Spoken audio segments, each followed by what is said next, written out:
Okay.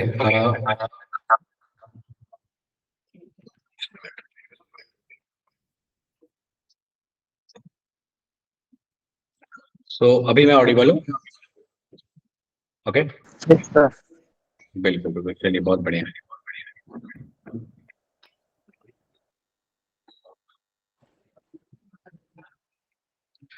Fine. So last class में हम बात कर रहे थे स्टोसोमेट्रिक कैलकुलेशन की कि स्टोसोमेट्री होता क्या है। तो गुड इवनिंग बच्चा, good evening everyone.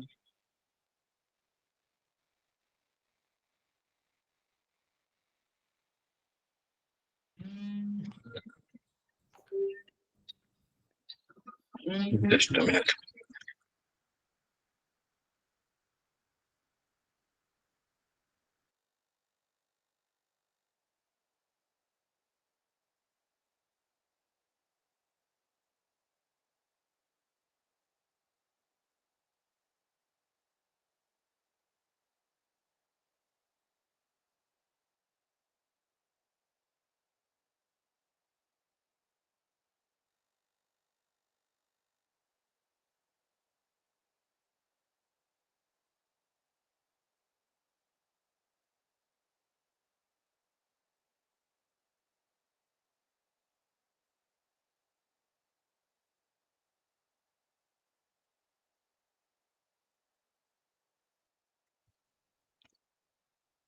Good evening. Okay. So एक मैं छोटा सा काम करता हूँ। एक्चुअली आवाज रिपीट होके आ रही है, so just a minute.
Okay. So actually आवाज इको करके आ रही थी शायद। सो जस्ट मैं उसके लिए कुछ ऑल्टरनेट कर रहा था एंड गेस हो गया ये चीज, इसमें कोई दिक्कत नहीं होनी चाहिए। चलिए फाइन। तो लास्ट क्लास में हम बात कर रहे थे कि स्टोसिमेट्रिक कैलकुलेशंस क्या होते हैं और उसको हम कैसे कर रहे होते हैं। तो बैलेंसिंग तक हमने बात किया था और एक क्वेश्चन पे हमने एंड किया था क्लास। दैट इज RE 207 वाला एक क्वेश्चन था जिसपे हमने एंड किया था। ठीक है। सो आज अपन उसी की आई कहानी पे बात करने वाले हैं।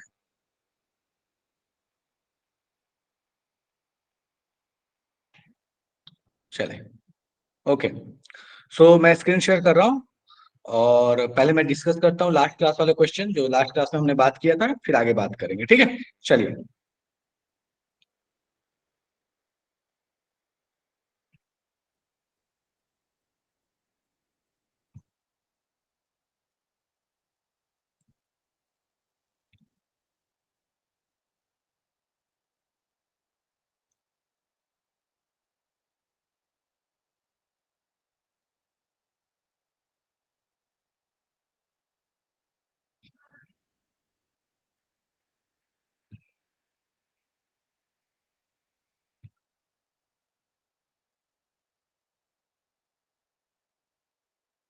Just minute, sharing the screen.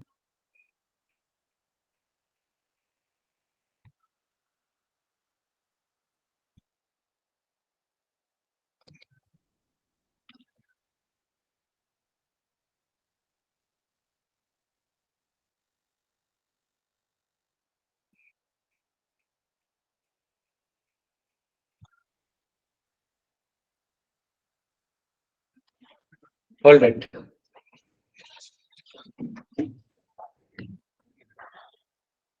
Okay, so I guess सभी को स्क्रीन विजिबल है, ठीक है। चलिए, सो लास्ट क्लास में हम बात कर रहे थे, एक क्वेश्चन हमने किया था दैट इज RE207 वाला। मैं उसको डिस्कस करता हूँ वापस से कि आप उस क्वेश्चन को कैसे बैलेंस करेंगे, एंड फिर आई की कहानी पे बात करने वाले हैं, ठीक है। सो जस्ट अ मिनट, मैं उस बैलेंस क्वेश्चन उस क्वेश्चन को बैलेंस, क्या बोल रहे हो बच्चा, फिर से बोलो। स्क्रीन विजिबल नहीं है सर। स्क्रीन विजिबल नहीं है, just a minute.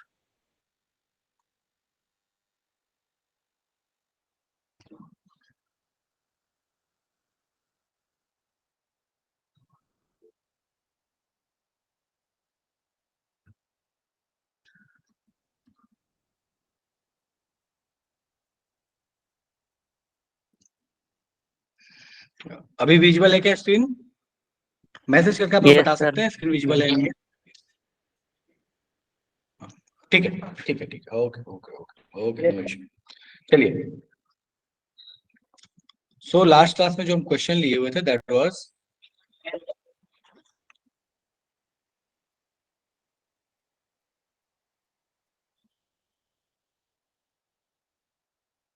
RE207 plus CO giving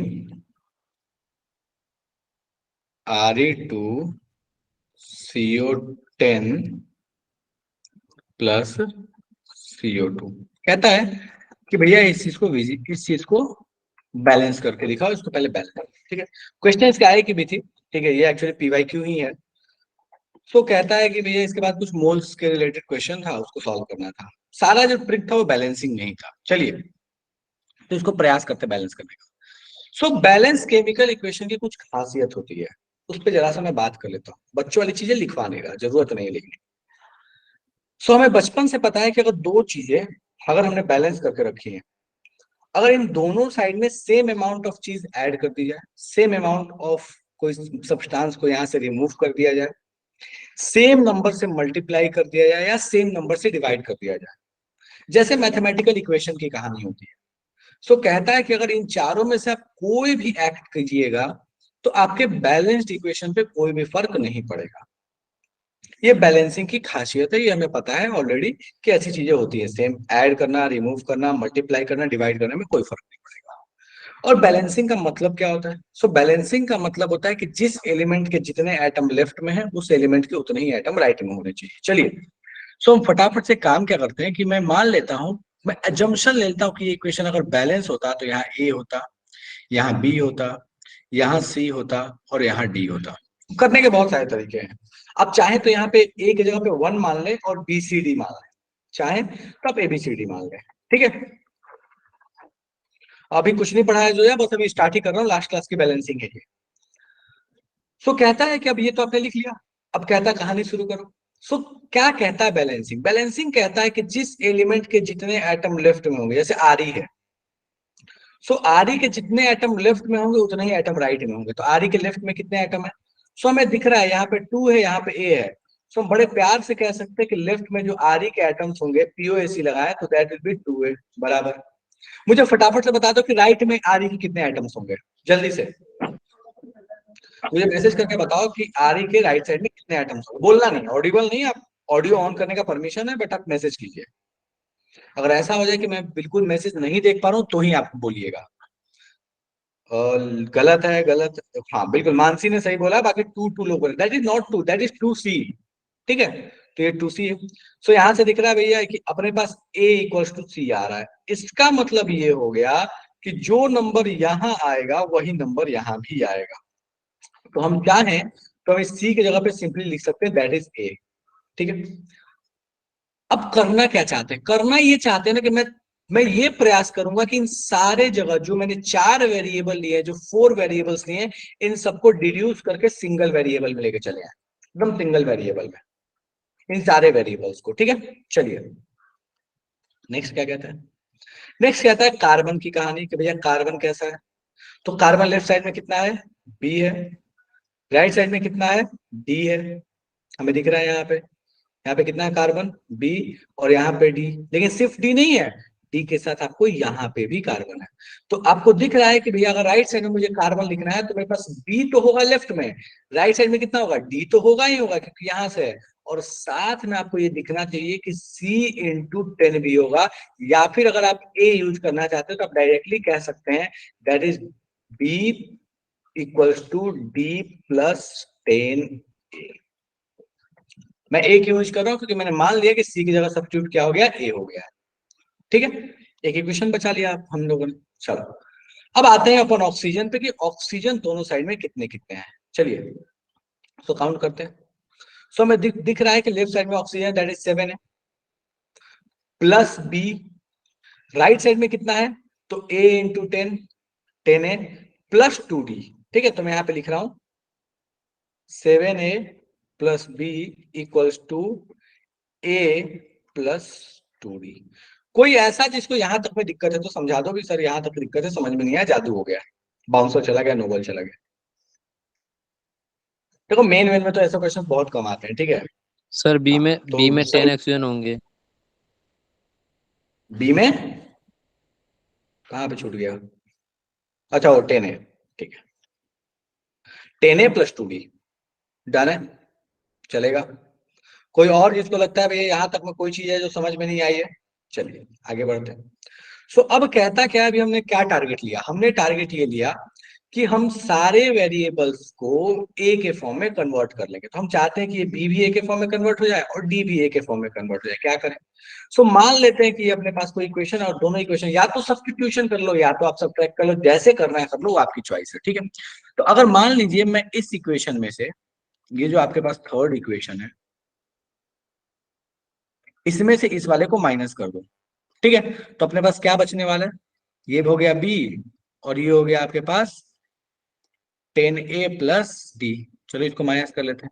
तो हम जैसे माइनस करेंगे तो हमें सीधा सीधा दिख रहा है कि भाई साहब ये भाई साहब गए, ये भाई साहब गए, और यहाँ पे 2D और ये डी गया तो डी बच गया।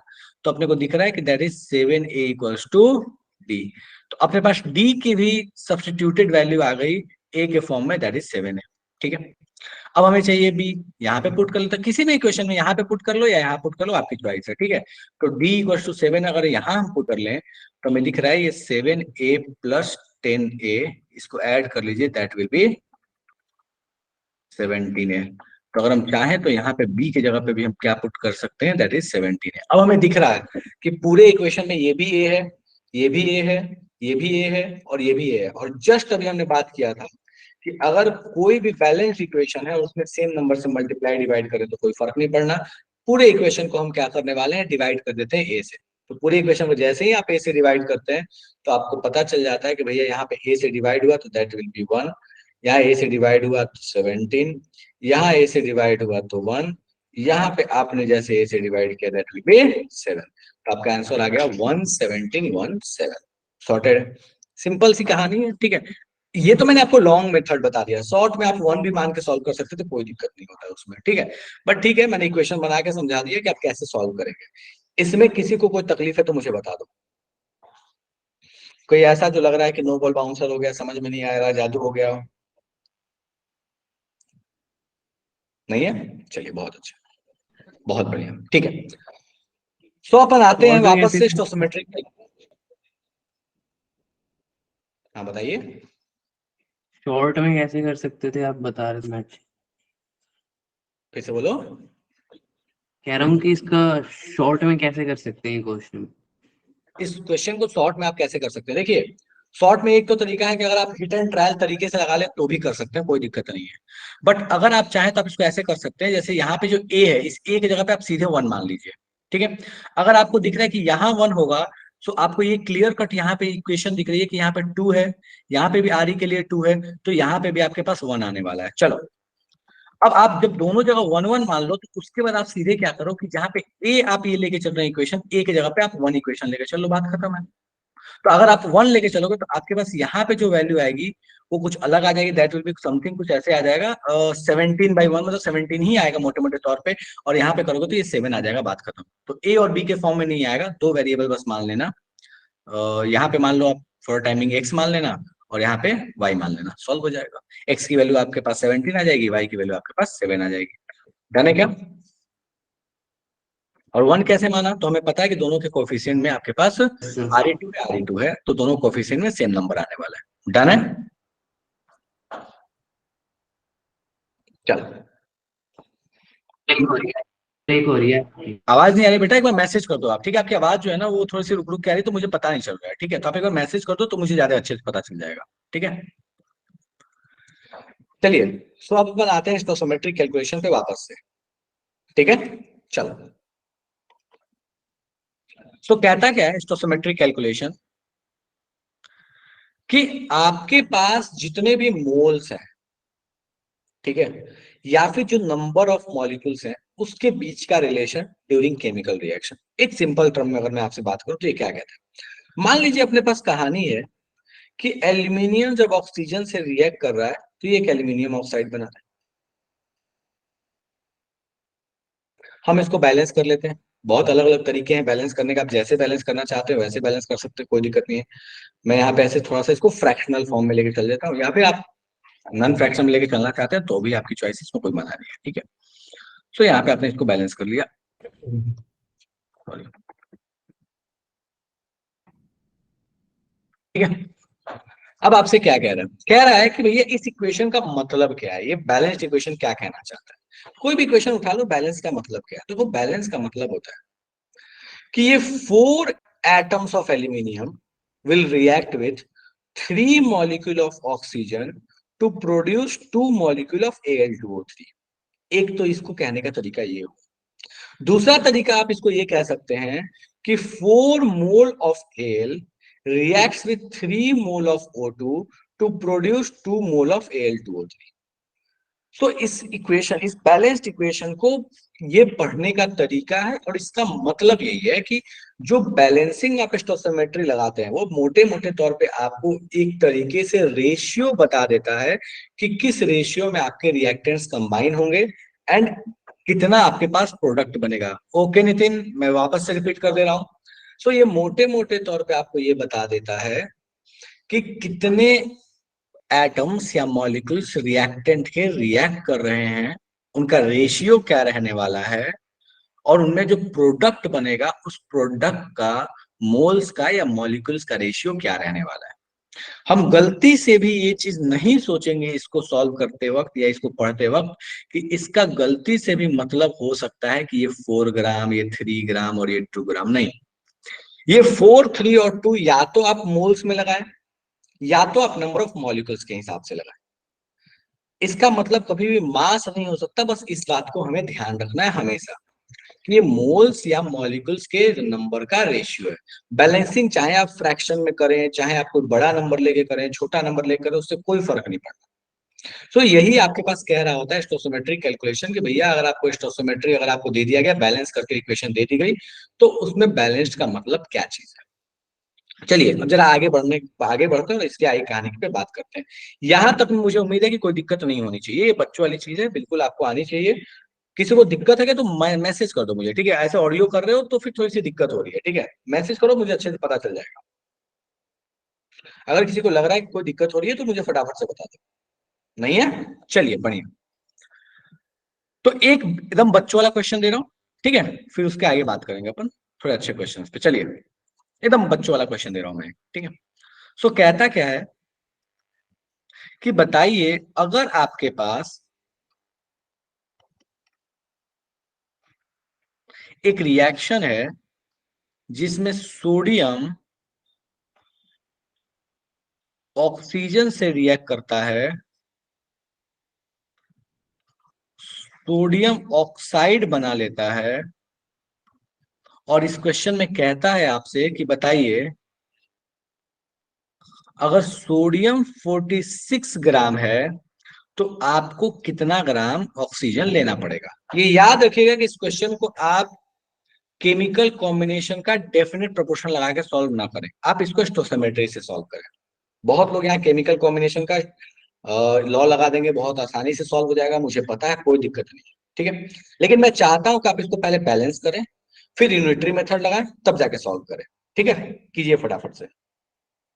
नहीं होगा मैं वापस से बता दूंगा जो लोग भूल गए हैं, पर आप मोल्स निकालिए, बैलेंस कीजिए और स्टोइकोमेट्रिक रेशियो लगाइए या यूनिटरी मेथड लगाइए, जो लगाना है।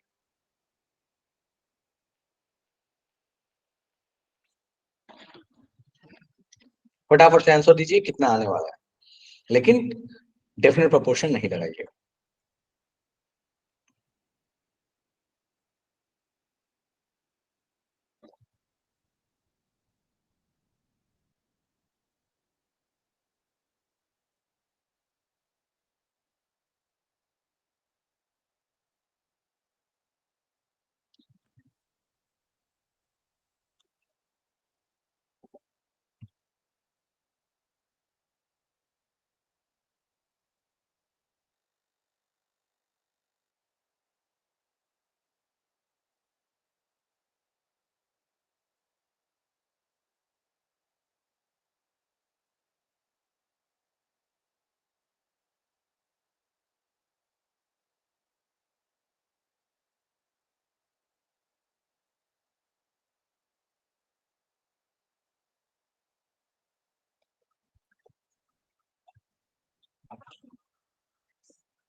चलिए बहुत अच्छे।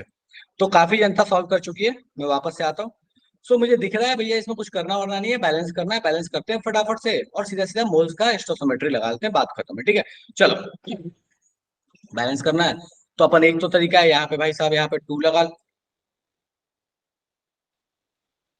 यहाँ पे 2 लगा लो, हमें दिख रहा है ऑक्सीजन यहाँ 1 है तो यहाँ 1/2 लगा लो, एक तो तरीका ये है। दूसरा तरीका 4:1 लगा सकते हो तो कोई दिक्कत नहीं था। चलो अब कह रहा आपने को कि भैया इसको मोल्स में कन्वर्ट करो, तो ये अपने पास दिया हुआ मास की कहानी, अपन आते हैं मोल्स पे, और मोल्स को डिनोट किससे करते हैं, एन से डिनोट करते हैं, ठीक है। चलिए सो अपन आते हैं फटाफट से, 46 ग्राम है, मोल्स में कन्वर्ट करते हैं तो ये अपने को मिल जाएगा 2 moles, molar mass that is 23। यहाँ पे मुझे मास नहीं पता, मैं मान लेता हूँ मैं मान लेता हूँ कि मैंने एक्स मोल्स लिया है, मुझे नहीं पता मास कितना है, मैं मान लेता हूँ एक्स मोल्स, ठीक है। चलो अब मुझे दिख रहा है कि 2 मोल के लिए ये हाफ मोल चाहिए होता है, ठीक है। सो यहाँ 2 के लिए एक्स चाहिए होगा, एक्स का मतलब हाफ सीधे सीधे हो गया, पर कुछ और भी वैल्यू होती तो स्टोसियोमेट्री लगा लेते कि 2 रुपए में आधा मिलता है तो बताओ अगर ये 5 मोल होता है तो कितना मिलेगा, ठीक है, बड़ी सिंपल सी कहानी है। चलो सो मुझे दिख रहा है कि यहाँ जो मोल्स आने वाला है दैट विल बी 1/2। 1/2 मोल्स का मतलब क्या हो गया, सो हमें बहुत अच्छे से पता है कि 1/2 मोल्स का मतलब हो गया that will B, so 1/2 moles है, 1/2 मोल्स का मतलब कितना हो जाएगा, दैट विल बी 8 ग्राम, ठीक है। सो ये अपने पास कहानी है कि आप किस तरीके से सॉल्व कर रहे होंगे ऐसे क्वेश्चन जिसमें आपको स्टोसियोमेट्री लगाना है। एक सिंपल सा क्वेश्चन देके आपको समझा दिया कि भैया स्टोसियोमेट्री आप कैसे लगाइएगा।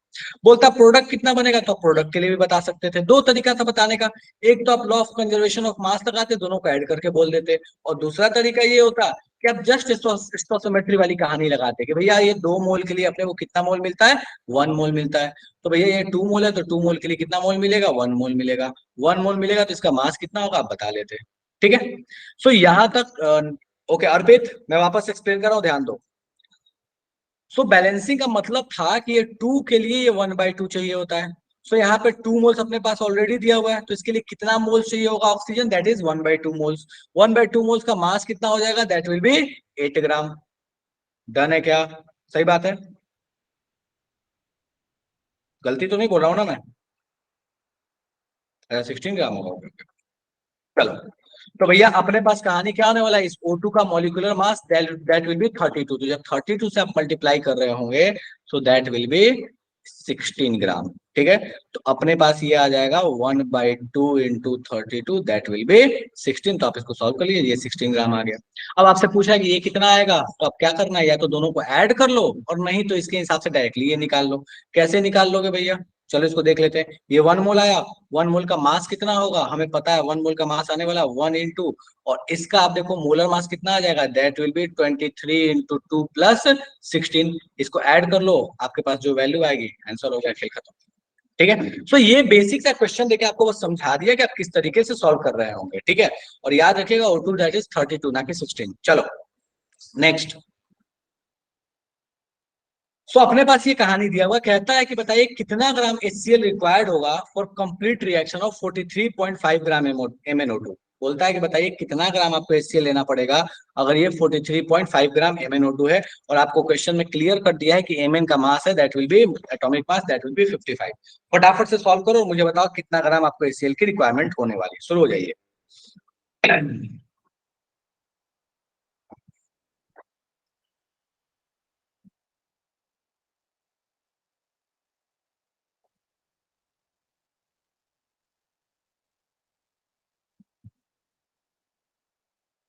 देखो छोटे स्क्रीन पे बहुत बार होता है, मुझे पता नहीं चल रहा होता है, ठीक है, मैं मतलब थोड़ा सा चीजें मुझे मिस हो जाती है छोटे स्क्रीन पे, बहुत बार थोड़ी सी दिक्कत होती है ये मुझे। सो अगर कोई चीज कहीं मिस हो जाए, कहीं कोई नंबर छूट जाए, तो मुझे जरूर से बता देना। ठीक है।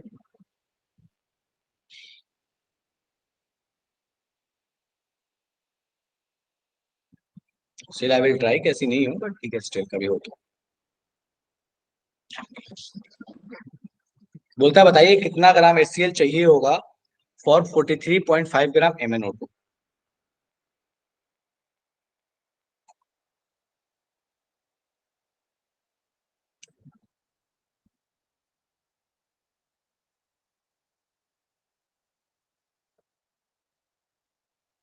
कीजिए फटाफट से।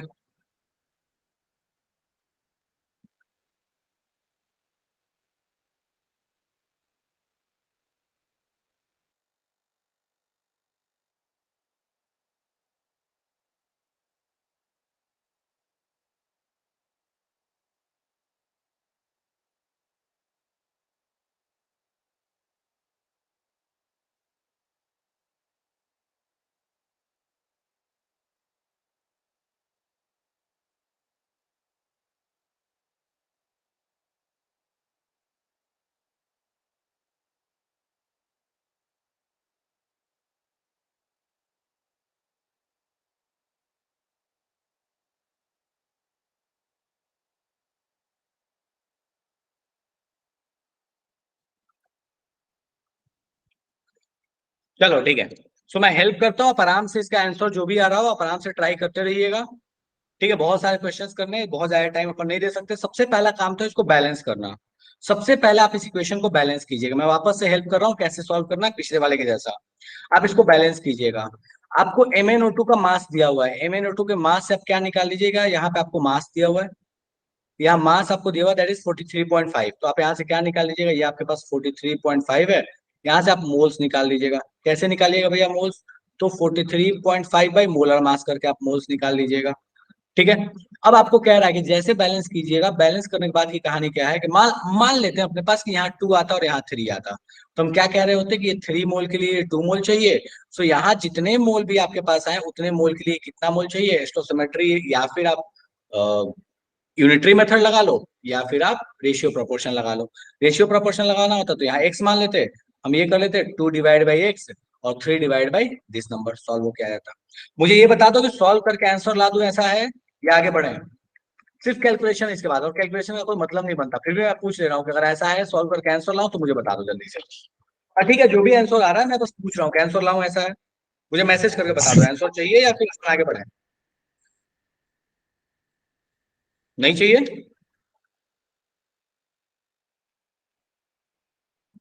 करो जल्दी करो जल्दी करो।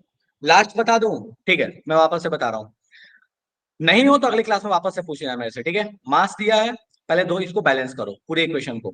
उसके बाद क्या करोगे, इस मास से निकालो मोल्स, मास से निकालो इसके मोल्स, इसके मोल्स। आंसर बता दो अंशिका, तो बेटा मुझे सॉल्व करना पड़ेगा। आंसर मुझे याद नहीं है, मुझे भी सॉल्व करना पड़ेगा। ठीक है, अब क्वेश्चन के आंसर थोड़ी याद रहते हैं, ठीक है। चलो ठीक है, तो मैं आंसर बता दूंगा आपको, मैं सॉल्व कर दूंगा थोड़ी देर में, तब तक अगले क्वेश्चन पे आते हैं। आगे क्वेश्चन सॉल्व करते हैं, मुझे लास्ट में पूछना, मैं आंसर सॉल्व करके बता दूंगा, लास्ट में रुक जाना, ठीक है। चलो मैं तरीका बताता हूँ वापस से, ठीक है।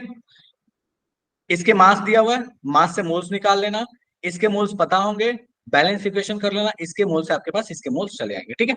चलो, जिसको आंसर जाना है वो लास्ट तक रुक जाना, लास्ट में मैं 5-10 मिनट में मैं आंसर सॉल्व करके दिखा दूंगा, आपको चेक कर लेना, ठीक है। चलिए, just minute.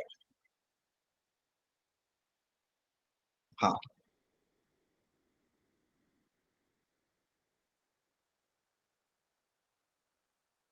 Okay. So next question क्या आता है कि बताइए how many litre of oxygen at 1 atm and 273 kelvin ये रिक्वायर्ड होगा for burning of 2.2 gram propane. बोलता है C3H8 को अगर 2.2 ग्राम बर्न करना है तो बताइए ऑक्सीजन आपको 1 atm और 273 केल्विन पे कितना चाहिए होगा, ठीक है। इसको मैं सॉल्व कर दूंगा, इसके लिए तुम निश्चिंत रहो, ये आसान सा क्वेश्चन, मतलब है तो ये भी वही, ठीक है, बट इसको मैं अभी अभी राइट नाउ सॉल्व कर दूंगा क्योंकि थोड़ा सा ट्रिकी क्वेश्चन है ये। चलो स्टिल मैं यहाँ पे कर देता हूँ और सेम तरीका से वो भी सॉल्व होने वाला है। मैं आपके लिए रिएक्शन लिख देता हूँ, चलिए, सो आपके पास है प्रोपेन, दैट इज C3H8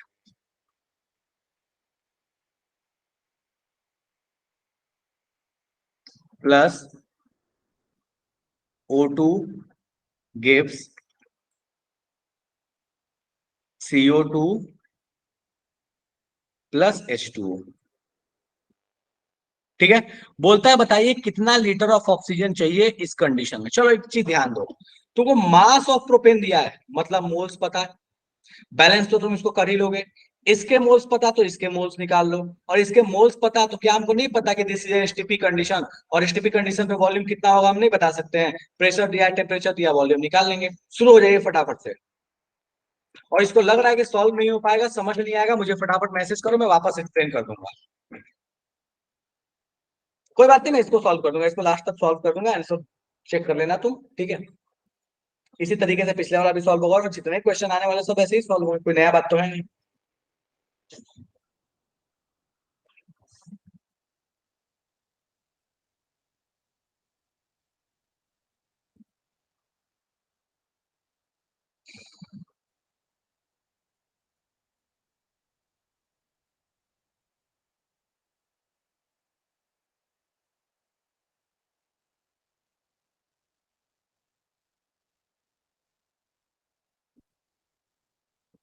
करो फटाफट से सॉल्व।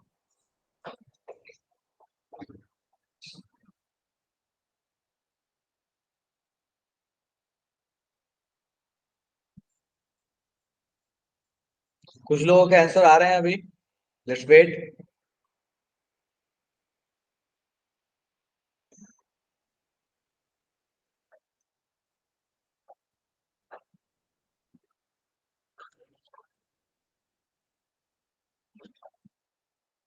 ओके आकाश देखते हैं, विवान देखते हैं। ओके काजल देखते हैं, काफी डिफरेंस आंसर आ रहा है। अलग अलग लोग, मतलब डिफरेंट आ रहे हैं इसमें आंसर, सेम नहीं आ रहे हैं, मतलब या तो कोई गलती कर रहे हो।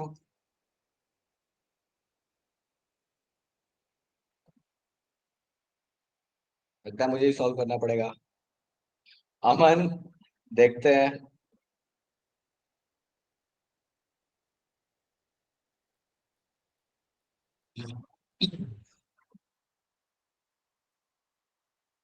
ओके रोहित, प्रोपेन के मोल्स निकालो, पहले बैलेंस करो, प्रोपेन के मोल्स निकालो, प्रोपेन के मोल्स ऑक्सीजन के मोल्स निकालो, ऑक्सीजन के मोल्स निकाल के उसका वॉल्यूम निकालो। तरीके इसका शॉर्ट ट्रिक भी है, बट उस शॉर्ट ट्रिक पे नहीं जा रहा मैं।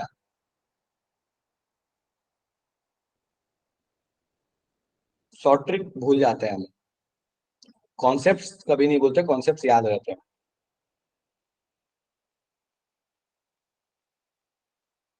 एक बच्चा था साहिल, ठीक है, वो राइट नाउ ISM धनबाद में, उसका समथिंग रैंक था, जहां तक मुझे याद आ रहा है, मुझे ऐसा लगता है कि 6,000 समथिंग के आसपास था रैंक आया हुआ, 6,200 या 6,300 के आसपास था उसका रैंक, ठीक है। सो वो जब क्लास करता था तो उसे ना फॉर्मूले याद ही नहीं होते थे। इनफैक्ट मतलब ऐसे समझ लो कि जो एकदम प्रॉपर फॉर्मूले वाले क्वेश्चंस होते थे, जो प्रॉपर फॉर्मूला होता था ना, वहां पे भी ना वो 2 सेकंड, मतलब 10 सेकंड, 15 सेकंड, 2 मिनट लगा के वो डेरिवेशन करके बोलता था, सब फॉर्मूले नहीं याद होते मेरे। ऑर्गेनिक केमिस्ट्री में से बहुत दिक्कत हुई थी, बहुत रिएक्शन उसको याद नहीं होता, बट हाँ अल्टीमेटली ये चीज था कि उसके कॉन्सेप्ट बिल्डिंग बहुत अच्छी थी। खैर एनीवेज, ये चीजें चलते रहती हैं। थोड़ा सा कॉन्सेप्ट बिल्डिंग पे आप भी ध्यान दें। चलिए सॉल्व करने का प्रयास करते हैं इसको, ठीक है। सो अपने को कह रहा है कि 2.2 ग्राम प्रोपेन है, ये भाई साहब प्रोपेन है, बैलेंस करते हैं इसको, ठीक है। चलो,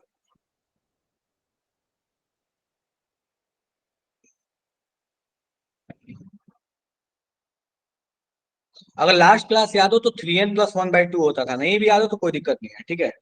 so this will be 3, this will be 4, और यहाँ पे अपने पास आ जाएगा, हमें दिख रहा है भैया ऑक्सीजन, आप चेक करना चाहते हो तो यहाँ पे दिख रहा है अपने को 6 और 4 10, तो दैट विल बी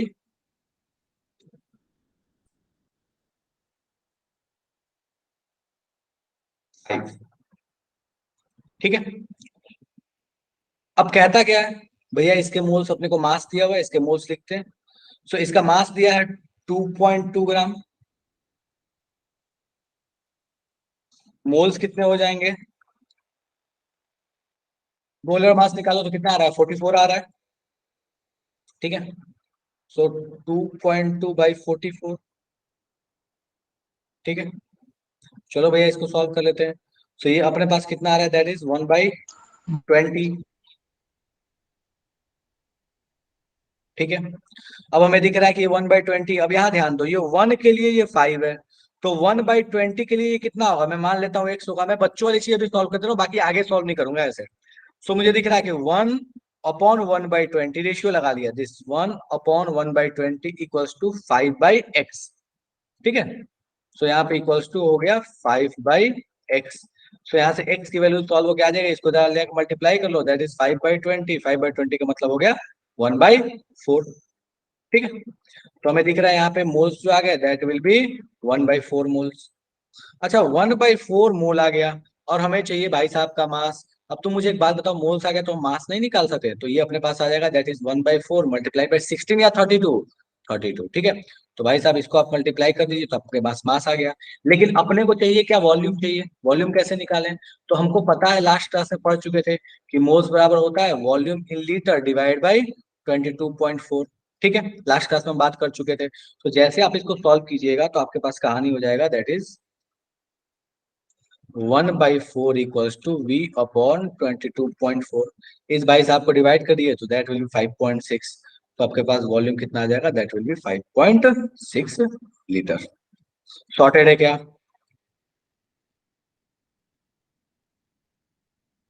डन है? कोई ऐसा इसको इसमें दिक्कत है? सेम इसी तरीके से पिछले वाला भी सॉल्व हो जाएगा, तो इससे भी आसान है। ठीक, चलो ओके। देखो मतलब अपना फोकस होना चाहिए ना, अधिक से अधिक क्वेश्चन सॉल्व कर पाए, टाइम वेस्ट ना हो, अधिक से अधिक क्वेश्चन सॉल्व कर पाए। ठीक है, चलिए कोई बात नहीं।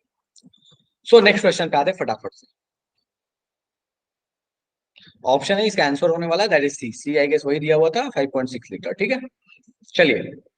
तो नेक्स्ट क्वेश्चन पे आते हैं। कहता क्या है कि एक कोई ड्रेन क्लीनर है, ड्रेनेक्स कोई होगा, ड्रेन क्लीनर। ठीक है, हार्पिक जैसा ड्रेन क्लीनर। चलो, सो कहता है ड्रेनेक्स जो है ये small small bit of aluminium that is 27, उसका एटॉमिक मास होता है, which reacts with caustic soda to produce dihydrogen.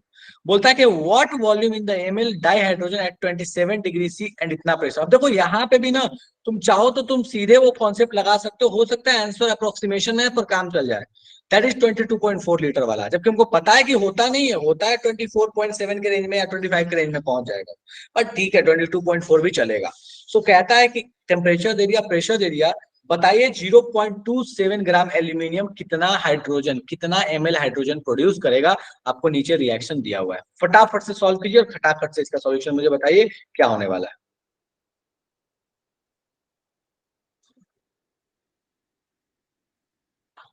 Okay Akash, all right, कीजिए सॉल्व फटाफट से। आसान सा क्वेश्चन है, पिछला वाला कॉन्सेप्ट ही है। आपको एल्यूमिनियम का मास पता है, हाइड्रोजन का वॉल्यूम चाहिए।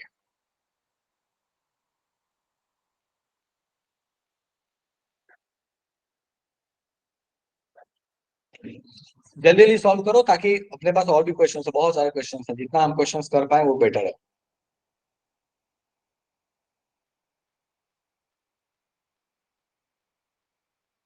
अगले क्लास से आपको होमवर्क दूंगा मैं। आज तक कोई होमवर्क नहीं है, अगले क्लास से आपको होमवर्क मिलेगा।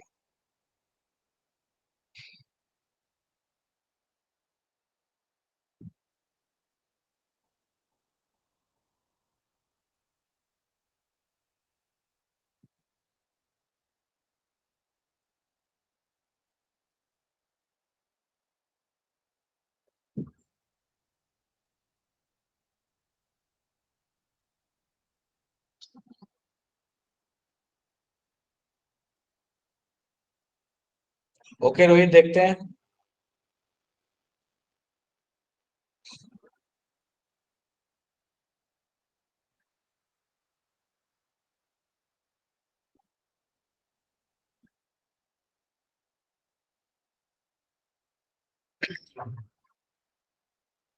सेम कॉन्सेप्ट है पिछले वाले क्वेश्चन के जैसा ही, कुछ भी नया नहीं है।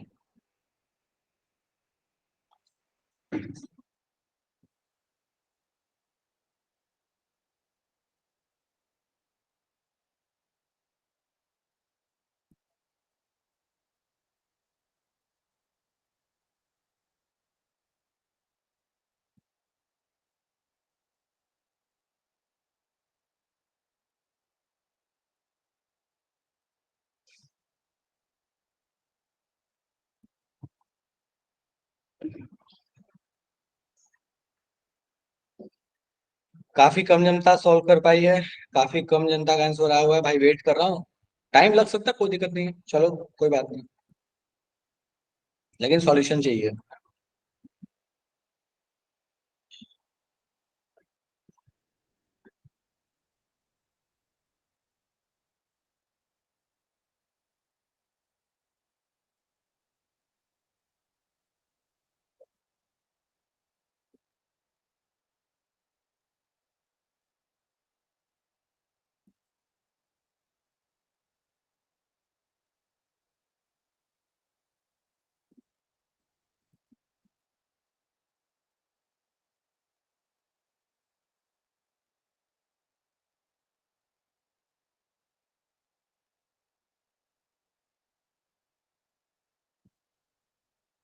कीजिए फटाफट से। अभी तक सिर्फ 3 लोगों के आंसर आए हैं, सही है गलत है मैं उसमें नहीं जा रहा, पर 3 लोगों के आंसर आए हैं, बाकी जनता अभी तक आंसर ही नहीं दी है। मुझे ईमानदारी से बताओ कितने लोगों को क्वेश्चन समझ में ही नहीं आया। आंसर नहीं आ रहा, इट मीन शायद समझ में नहीं आया है।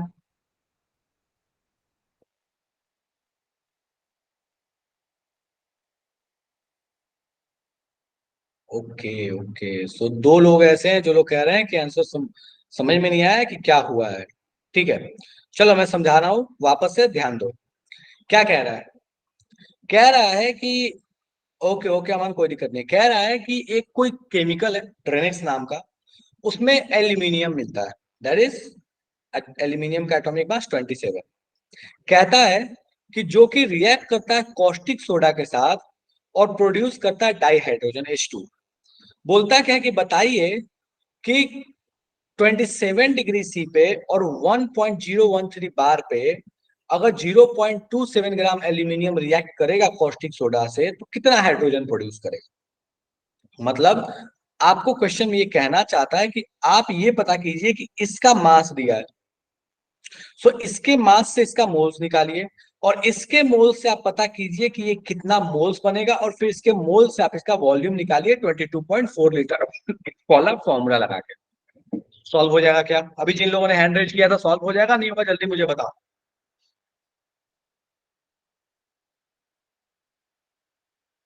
हाँ कैलकुलेशन थोड़ा लेंदी हो सकता है, अग्री, बट अगर तुम ध्यान दो ना तो डेटा बड़ा सिंपल दिया हुआ है। अगर तुम तरीके से देखोगे ना तो डेटा बहुत सिंपल दिया हुआ है, तो कैलकुलेशन भी थोड़ा सा सिंप्लीफाई हो जा रहा है। मैं ये मान रहा हूँ कि थोड़ा है, थोड़ा सा तो मेहनत है, थोड़ा कैलकुलेशन है, बट ऐसा नहीं है कि बिल्कुल तीसरे आसमान का दम दिया हुआ है। कैलकुलेशन थोड़ा सा ट्रिकी है बस, चलो ठीक है, एनीवेज कोई बात नहीं। सो इस आंसर विल बी बी। ठीक है, तो आप लोग एक बार मैच कर लीजिएगा, दैट इज बी। अगर मैं, काफी लोगों का आंसर ये आया है, चेक कर लेते हैं, ये आ रहा है बी आ रहा है, ठीक है, हो सकता है आंसर में एरर हो, कोई बहुत बड़ी बात नहीं है। चलो सो देख लेते हैं इसमें फटाफट से क्या कहानी है। सो अपने पास एल्यूमिनियम बोलता है दैट इज 0.27 ग्राम है। बोलता है कि बताइए हाइड्रोजन जो है वो आपके पास कितना ml मिलने वाला है। चलो कहानी शुरू करते हैं। सो मैं यहीं पे सॉल्व करूँ तो मुझे दिख रहा है कि 0.27 ग्राम दिया है। जैसे 0.27 ग्राम दिखा मेरे दिमाग में हिट हो गया, अच्छा मास 27 होता है, ये 0.27 ग्राम है, मतलब क्लियर कट दिख रहा है, मुझे बेवकूफ बना रहा है भैया, इसके मोल्स कितने हो जाएंगे, दैट 1/100, या फिर 0.01, जो बोलना चाहते हो बोल सकते हो, कोई दिक्कत नहीं है, चलेगा। कोई ऐसा जिसको लगता है कि मोल्स में ही हमको दुख है? कोई ऐसा तो नहीं है ना जिसको मोल्स में ही दुख है? नहीं है, चलो। अब हमें दिख रहा है कि 2 के लिए ये 3 चाहिए होता है, 3 बनता है, तो 1/100 के लिए ये कितना बनेगा? ठीक है, चलो देखते हैं फटाफट से। तो 2 के लिए 3 हो रहा है, तो 1/100 के लिए कितना बनेगा? तो दो तरीका, या तो यूनिटरी लगाओ या तो रेशियो प्रोपोर्शन लगाओ। सो मैं मान लेता हूं 3 ये हाइड्रोजन x मोल बन रहा होगा, रेशियो लगाते हैं, तो 2/1/100 equals to 3/x, ratio proportion, 2 रुपए में 3 तो 1/100 रुपए में कितना मिलने वाला है, ठीक है। चलिए अगर ध्यान दो तो यहां से सीधे सीधे x की वैल्यू सॉल्व होके आ जाएगी, ठीक है, and that will B 3/2 into 1/100 moles. चलेगा क्या? कोई ऐसा जिसको इसमें दिक्कत है कि x की वैल्यू मतलब मोल्स ऑफ H2 जो है दैट विल बी 3/2 इंटू 1/100 आएगा? कोई ऐसा जिसको इसमें दिक्कत है? कोई ऐसा जिसको लगता है ये जादू हो गया कि 3/2 इंटू 1/100 कैसे होगा? वही कर लिया। अरे यार देखो, 2/1/100 इक्वल्स टू, कोई दिक्कत नहीं है, 3/x, इसको इसको उठा के इधर पटका और इन दोनों को इधर इधर पटक लिया, तो हमको दिख रहा है x इक्वल्स टू हो गया 1/100 इंटू 3/2। चलेगा? चल ठीक है। सो अब मुझे H2 के मोल्स पता चल गए कि दैट इज 3/200, ठीक है। अब बोलता है भैया वॉल्यूम बताओ कितना होगा? वॉल्यूम नहीं बता सकते कितना होगा, सीधे सीधे फॉर्मूला लगाते हैं। क्या लगाएंगे फॉर्मूला भैया? सो वॉल्यूम बराबर हो जाएगा मोल्स इंटू 22.4 लीटर में, हमें किस में चाहिए? ml में, चिल्ला चिल्ला के बोल रहा है ml में चाहिए, तो that must be multiplied by 1000, ठीक है। सो ये आपके पास आ गया 3/2 multiplied by 1/100 multiplied by 22.4 multiplied by 1000, ठीक है। अब मुझे ये बताओ ये सॉल्व होगा कि नहीं होगा? दिख रहा है अपने को सीधे सीधे? तो भाई साहब ये भाई साहब गए यहाँ पे, ठीक है। मुझे थोड़ा सा छोटे स्क्रीन में देखने में दिक्कत होता है, ठीक है।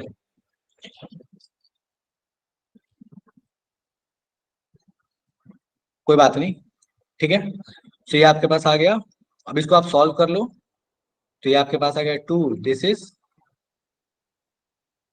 11.2, तो ये आपके पास सॉल्व होकर कितना आ गया?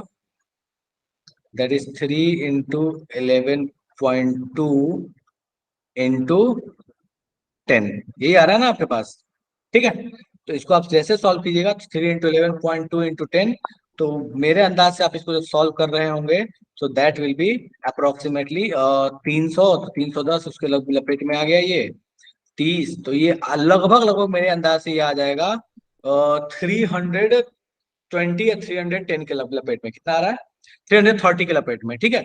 सो 330 के लपेट में लगभग लगभग आ जाना चाहिए, ओके ठीक है। अब एक अप्रोक्सीमेशन ले लिया कि 330 के अप्रोक्स में आना चाहिए। अब हमें दिख रहा है यहाँ पे कि भैया 330 के अप्रोक्स में तो एक ही आंसर, दैट इज 369।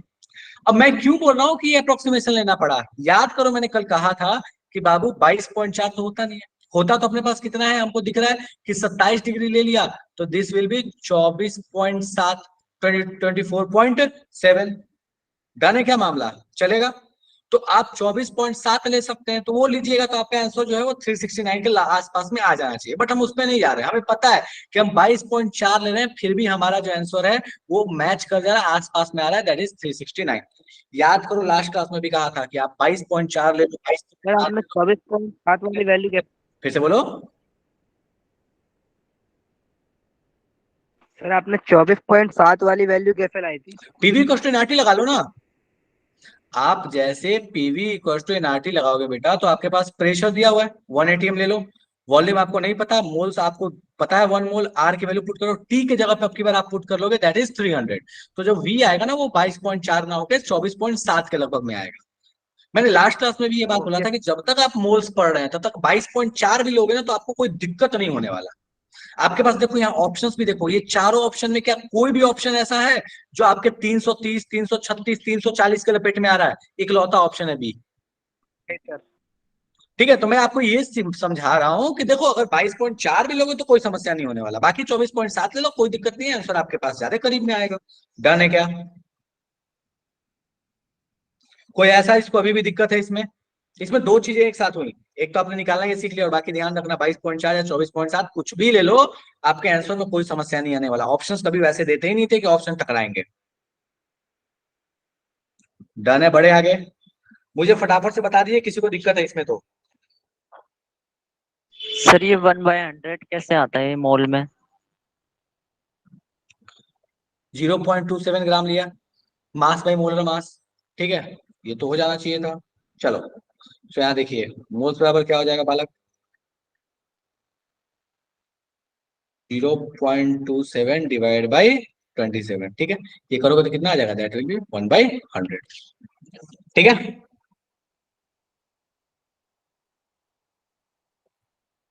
डन है क्या? आज किसने अभी पूछा था क्वेश्चन, वो मोल्स कैसे आया? एक बार ऑडियो ऑन करके बता दो, हो गया नहीं हुआ? Yes sir. Yes sir. चलो ठीक है, ओके सॉर्ट है। बड़े आगे, चलिए नेक्स्ट क्वेश्चन पे आते हैं फटाफट से, ठीक है। सो ये कहता है एकदम बिल्कुल उसी पैटर्न पे क्वेश्चन है, बोलता है कि बताइए maximum mass of sucrose that is C12H22O11 जो है वो प्रोड्यूस होगा by mixing 84 gram of carbon, 12 gram of hydrogen and 56 litre of O2 at 1 atm to 73 according to given reaction. बोलता है कि मैक्सिमम कितना आप प्रोड्यूस कर सकते हैं सुक्रोज को इन दीज कंडीशंस। आपको 3 रिएक्टेंट्स के बारे में दिया हुआ, अब समझो यहाँ पे क्या करना है, मैं बता दे रहा हूँ, जिसको आता है शुरू हो जाओ, जिसको नहीं आता उसके लिए बताता हूँ। ये रिएक्शन दिया है, पहले इसको बैलेंस करोगे। दूसरा काम, कार्बन के मास से मोल्स निकालो, हाइड्रोजन के मास से मोल्स निकालो, और यहाँ पे ऑक्सीजन का जो आपको वॉल्यूम टेम्परेचर वाला दिया है that is the STP condition, यहाँ से मोल्स निकालो। तीनों के मोल्स आ जाएंगे। अब तीनों के मोल्स के अकॉर्डिंग आप प्रोडक्ट निकालो कि इसके अकॉर्डिंग कितना बनता है, इसके अकॉर्डिंग कितना बनना चाहिए था, और इसके अकॉर्डिंग कितना बनना चाहिए था। जिसके अकॉर्डिंग सबसे कम बनेगा वही होगा आपका आंसर, ठीक है। That is the concept of limiting reagent, exactly. But मैं लिमिटिंग रिएजेंट अभी पढ़ा नहीं रहा, मैं आपको डायरेक्टली सॉल्व करने सिखा रहा हूँ। बाद में मैं बताऊंगा कि लिमिटिंग रिएजेंट होता क्या है। मैं चाहता हूँ कि ये क्वेश्चन आप बिना लिमिटिंग रिएजेंट जाने सॉल्व कीजिए। करना क्या है, कार्बन के मोल्स, हाइड्रोजन के मोल्स, ऑक्सीजन के मोल्स, तीनों के मोल्स निकालिए, रिएक्शन बैलेंस कीजिए, तीनों के अकॉर्डिंग प्रोडक्ट बनाइए, जिसके हिसाब से प्रोडक्ट सबसे कम बनेगा वो आपका आंसर हो जाएगा। शुरू हो जाओ। थोड़ा टाइम लगेगा, आई अग्री, कोई दिक्कत नहीं है, टाइम लगेगा लगेगा, बस सॉल्व होना चाहिए। इस क्वेश्चन के साथ आप लिमिटिंग रिएजेंट भी डायरेक्टली आपको बता दूंगा कि लिमिटिंग रिएजेंट होता क्या है, ठीक है। इस क्वेश्चन में आपको लिमिटिंग रिएजेंट का कॉन्सेप्ट आ गया।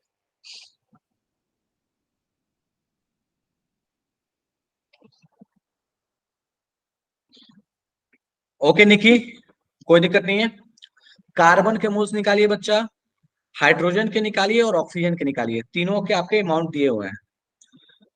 रिएक्शन को बैलेंस कीजिए और उसके बाद आप यूनिटरी मेथड लगा के, एग्जांपल के तौर पे मान लो मैं इसको बैलेंस करता हूं, यहाँ 12 आता, ठीक है, और मान लो इसके मोल्स मेरे पास आ रहे होते 5, एक एग्जांपल के लिए ले लिया 5, तो मुझे पता है कि, चलो थोड़ा सा सिंपल लेता हूँ, 5 ना लेके मान लो मैं यहाँ पे ले लेता 3 मोल्स, ठीक है। सो मुझे पता है कि 12 के लिए ये कितना मोल बनता है, 12 के लिए ये प्रोडक्ट कितना बनता है, 1 मोल। सो 3 के लिए कितना बनेगा हम बता सकते हैं, ठीक है, that will be 3/12 moles. Okay, so यही चीज आपको करना है, सारे के लिए आप निकालिए कि सुक्रोज का मोल्स कितना बनने वाला है, सबके अकॉर्डिंग, कार्बन, हाइड्रोजन और ऑक्सीजन के अकॉर्डिंग। शुरू हो जाओ।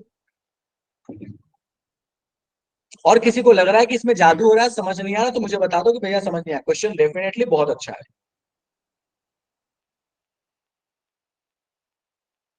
ओके जोया, देखते हैं।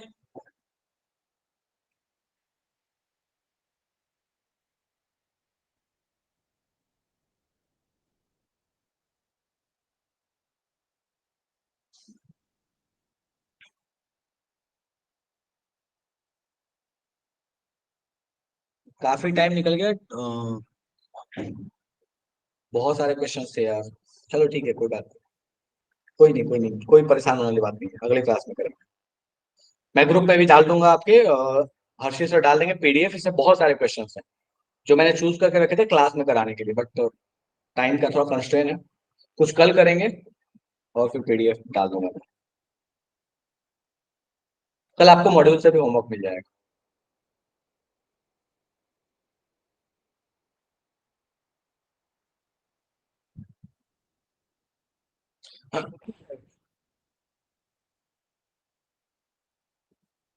कोई ऐसा है जिसको पल्ले नहीं पड़ा, क्या करना है, नो बॉल चला गया हो, हैंड रेज करो तो जरा, जिसको पता ही नहीं चल रहा करना क्या है, कुछ तो करना है, पता नहीं क्या करना है।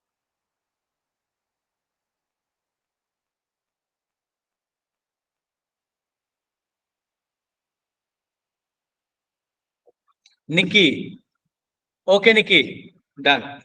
निक्की, आपको करना क्या है, आप पहले इस रिएक्शन को बैलेंस कीजिए और हाइड्रोजन, कार्बन और ऑक्सीजन के मोल्स निकालिए। दो काम बोला मैंने आपको भी करने के लिए, और ये काम करने के बाद आप मुझे मैसेज कीजिए या मुझे बताइए कि सर ये हो गया, अब आगे क्या करना है। दो चीजें बोली, बैलेंस और उसके बाद तीनों के आपको मोल्स निकालने हैं। शुरू हो जाइए।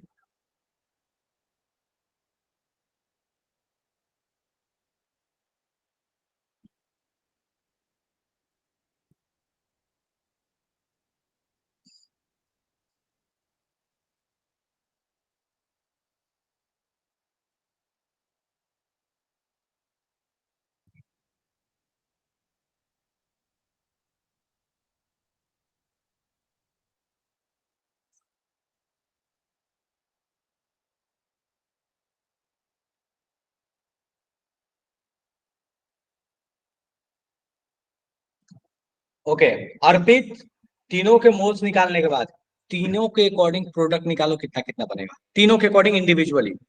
कार्बन के अकॉर्डिंग कितना, हाइड्रोजन के अकॉर्डिंग कितना और ऑक्सीजन के अकॉर्डिंग कितना, तीनों के अकॉर्डिंग अलग अलग निकालो। ठीक है, तीनों के अकॉर्डिंग कितना कितना मोल सुक्रोज बनना चाहिए।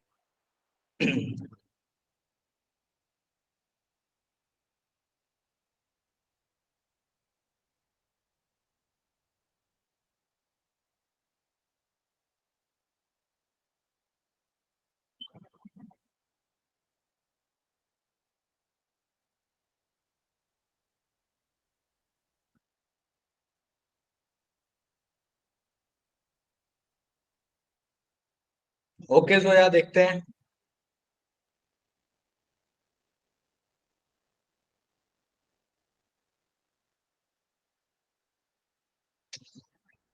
लगता है ये कुछ ज्यादा बाउंसर हो गया।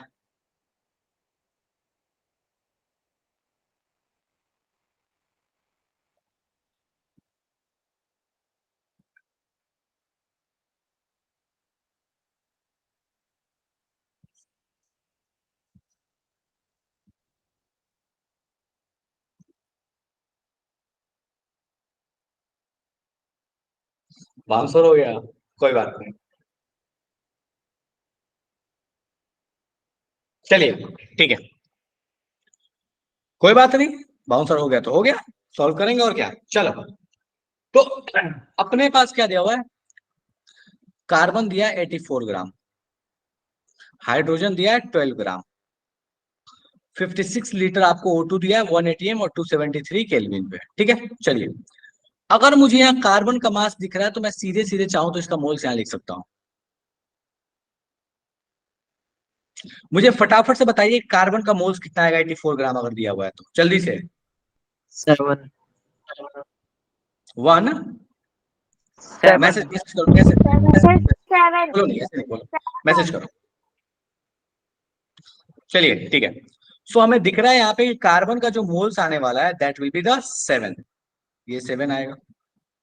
ठीक है, H2 के मोल्स कितने आने वाले हैं देखते हैं। 12 ग्राम दिया हुआ है, 12 ग्राम का मतलब कितने मोल्स आ गए भैया, 6 मोल्स आ गया। O2 के मोल्स कितने आएंगे, तो यहाँ ध्यान दो, अपने को चिल्ला चिल्ला के वॉल्यूम तो दिया हुआ है 56 लीटर। ठीक है, 22.4 से डिवाइड कर लेते हैं। ठीक है, लगभग लगभग अप्रोक्सीमेटली अगर हम बात करें तो हम बोल सकते हैं कितना आने वाला है।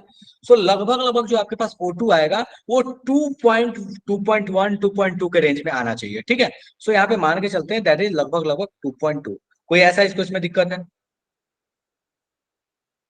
नहीं, 2.2 नहीं, 2.5, सॉरी, 2.5 कितना आ जाएगा देखो ना, ये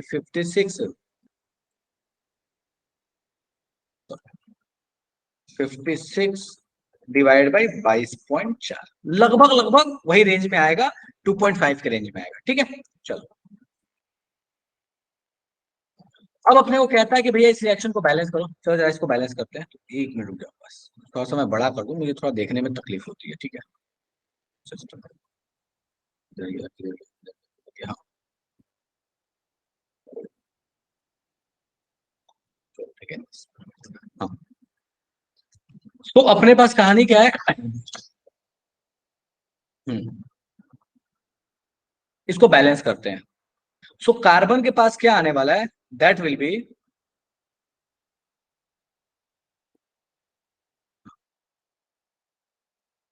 सो यहाँ पे आपके पास आ जाएगा 12, यहाँ पे अगर आप ध्यान दीजिए तो यहाँ आ जाएगा 11, यहाँ पे ध्यान दिया जाए तो दिस विल बी 11/2। ठीक है, कोई ऐसा इसको इसमें दिक्कत है यहां तक में? नहीं। चलो अब तुम सोचो कि 12 के लिए ये चाहिए, ये बनता है 1 मोल, तो 7 के लिए कितना मोल बनेगा हम नहीं बता सकते हैं? बताओ मुझे, 12 के लिए अगर 1 मोल बनता है तो 7 के लिए कितना बनेगा? है ना स्टोइकोमेट्रिक कोफिशिएंट का रोल? देखो यहाँ पे कर तो रहा हूं मैं। मुझे बोल रहा है कि 12 के लिए 1 बनता है, तो मुझे बताओ कि 7 के लिए कितना बनेगा? जल्दी जल्दी से मुझे बताओ 7 के लिए कितना बनेगा? 7/, बोलो नहीं, बोलो नहीं, बोलो नहीं, मैसेज करो। That will B 7/12। ठीक है, unitary method, unitary method simply लगाओ कि भैया 12 रुपए में कोई चीज एक मिलती है तो 7 रुपए में कितने मिलेगी। ठीक है, चलो इस पे आते हैं 6 के लिए।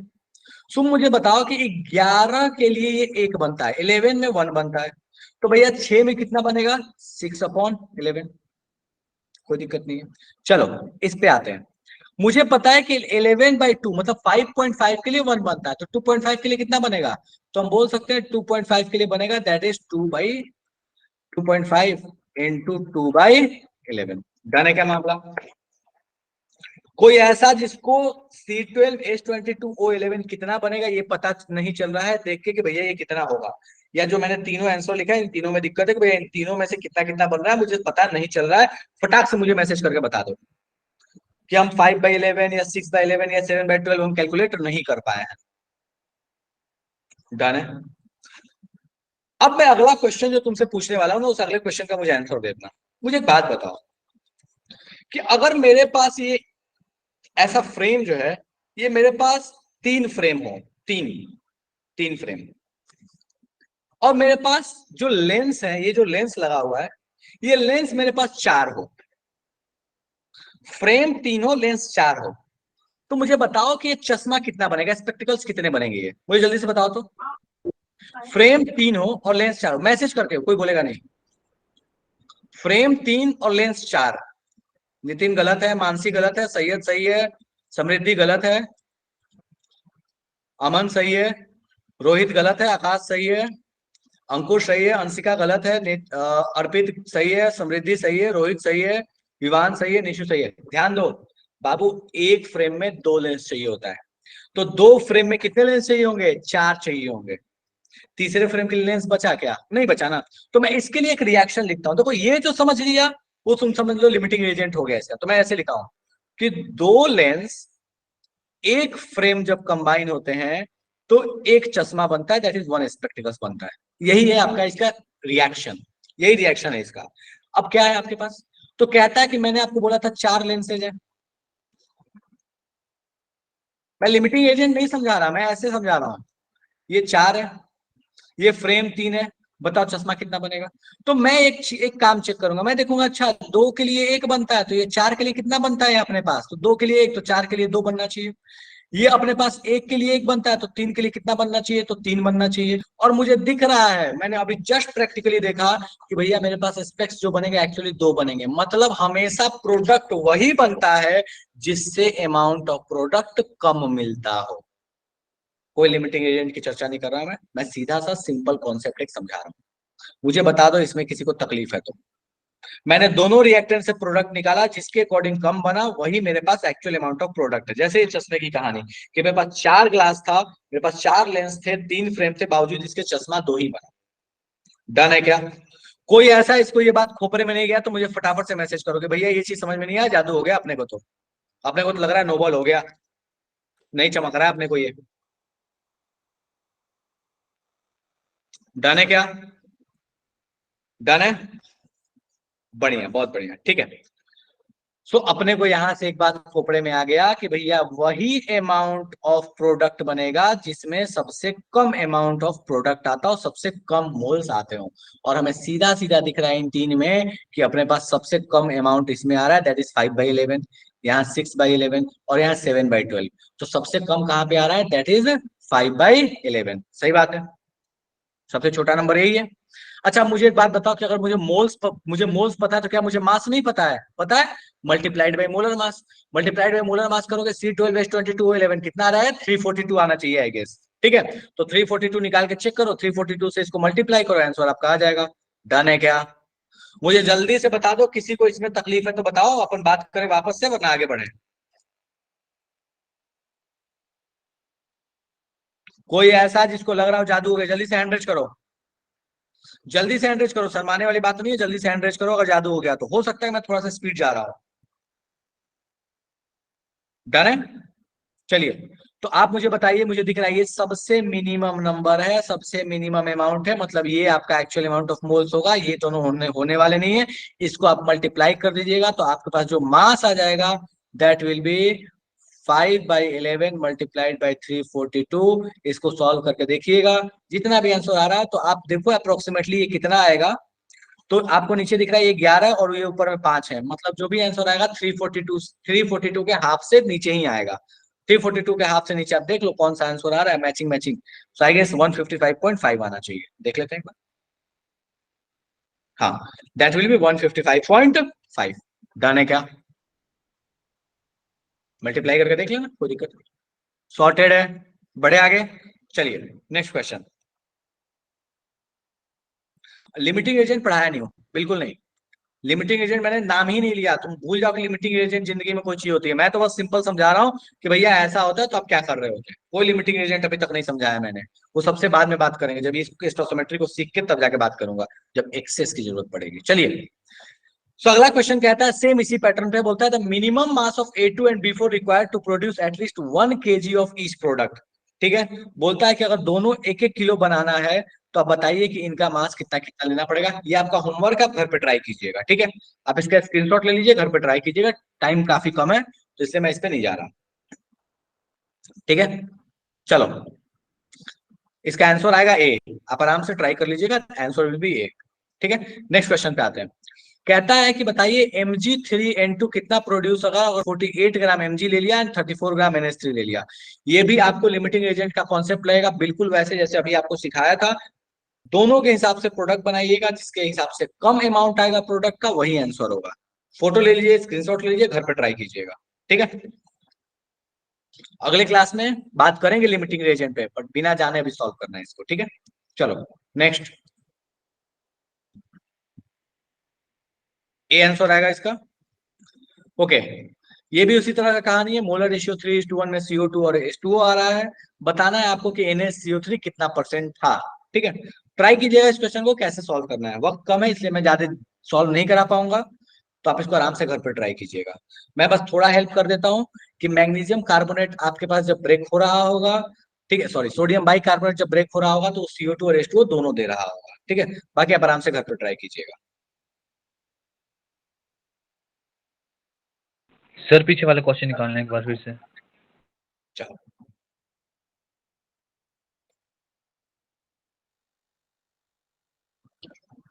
घर पे आप इन क्वेश्चंस को ट्राई कीजिएगा। ठीक है, thank you sir. Yes sir. अगले क्लास में इन्हें बात करेंगे। इसका आंसर डी होगा, आप मार्क कर लीजिएगा। Okay okay, thank you Akash, thank you. अगला क्वेश्चन कहता है कि भैया मेटल गुड कार्बोनेट है, नाइट सर। डिकम्पोज हो रहा है। ठीक है, बताइए आपके पास कितना परसेंट इसका मास डिकम्पोज हुआ है। मतलब आप ये मोटे तौर पे समझ लीजिए कि CO2 जब निकल गया तो आपको बताना है कि कितना परसेंट मास इसका बाहर निकल चुका है। बेसिकली CO2 का परसेंटेज मास आपको बताना है कि कितना है पूरे पूरे मिक्सचर में। करो इसको, ट्राई करना, घर पे ध्यान देना इसको। ठीक है, अगले क्लास में बात करेंगे इन सारे क्वेश्चंस पे। सर आप पीडीएफ भेज चलो ठीक दोगे है, ग्रुप तो में? ठीक है ठीक है, मैं PDF डेफिनेटली मैं भेज दूंगा, लेकिन थोड़ा लेट से जाएगा। नेक्स्ट थिंग ये है कि जो पहला वाला क्वेश्चन था, क्या मैं उसे सॉल्व करूं अभी? कोई ऐसा जो बोलना चाहता है कि सॉल्व कर दूं, मैं आंसर ला दूं, या आप घर पे वापस से ट्राई कीजिएगा। कौन सा क्वेश्चन था? ये वाला था? नहीं, ये वाला नहीं था। जस्ट मिनट, कौन सा क्वेश्चन था? हाँ, ये वाला क्वेश्चन। कोई ऐसा कहना चाहता है जो इसको सॉल्व कर दूं मैं? जल्दी बता दो मुझे, या घर पे ट्राई करोगे? नो नीड, बढ़िया बढ़िया बढ़िया, ठीक है। ठीक है, टाइम एक्सपेक्टिंग कि आप घर पे इसको ट्राई कीजिएगा, ठीक है। सो टाइम हो चला है, टाइम खत्म है, 1 मिनट बचा हुआ है, मैं नहीं चाहता कि कोई और भी क्लास आपकी डिस्टर्ब हो, ठीक है। So it's fine, it's time to end the session. बाकी यहां तक में अगर आपको लगता है कोई भी चीज जादू हो गई, समझ में नहीं आई, तो आप अपने व्हाट्सएप ग्रुप वगैरह अगर आपका होगा तो आप सर को भेज दीजिएगा। आप चाहें तो मुझे डायरेक्टली कांटेक्ट कर सकते हैं। आई डोंट नो कि मैं मुझे नंबर शेयर करना चाहिए नहीं करना चाहिए, बट स्टिल सो मैं यहाँ पे आपको नंबर लिख देता हूँ। अगर आपको लगे कि आपको कोई क्वेश्चन पूछना है मुझसे तो आप डायरेक्टली पूछ सकते हैं। हाँ, एक बात मैं आपको जरूर बता देता हूँ कि मैं थोड़ा सा इस मामले में खराब हूँ, व्हाट्सअप वगैरह चलाने में थोड़ा खराब हूँ, थोड़ा कम रिस्पॉन्स करता हूँ मैं, मतलब थोड़ा कम चलाता हूँ, थोड़ा कम मैसेजेस देखता हूँ। कभी अगर छूट जाए तो उसको दिल से नहीं लगा लेना, मुझे दोबारा मैसेज कर देना अगर मैं सीन ना कर पाऊँ तो, ठीक है। अगर सीन करूंगा तो बता दूंगा डेफिनेटली, ठीक है। चलो, okay okay, thank you, bye bye. Thank you. Multiple proportion बोलो जो, या क्या क्वेश्चन है, जल्दी बोलो बच्चा, टाइम काफी कम है, बट ठीक, ऑडियो ऑन कीजिए, बताइए क्या क्वेश्चन है।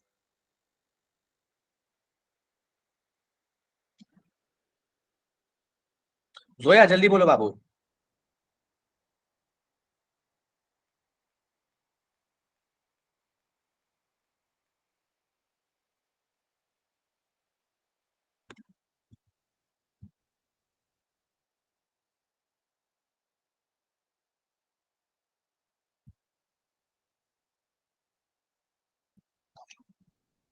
जोया क्या क्वेश्चन है मल्टीपल प्रपोर्शन का?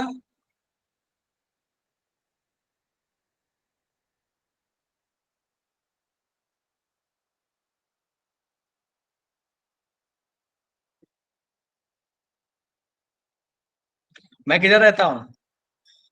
मैं बिहार में रहता हूँ।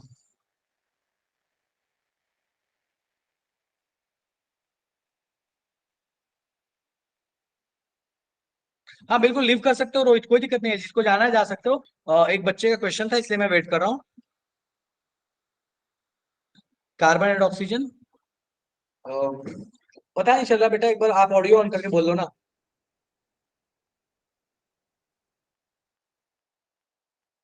Okay okay Nishant, welcome, thank you.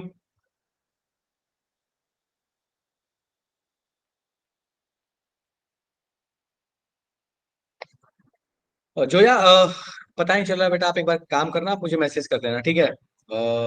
पता नहीं चल रहा है क्या बोल रहे हो, माइक इज नॉट वर्किंग। ठीक है जोया, आप मुझे मैसेज कर देना, आई विल ट्राई कि अगर मैं मैसेज देखता हूँ तो मैं आपको रिस्पॉन्ड कर दूँ, ठीक है। चलो, ओके सर अभी ओके, लीव बाय कर बाय। सकते हैं? हाँ बिल्कुल बिल्कुल, चलो ठीक है, बाय बाय।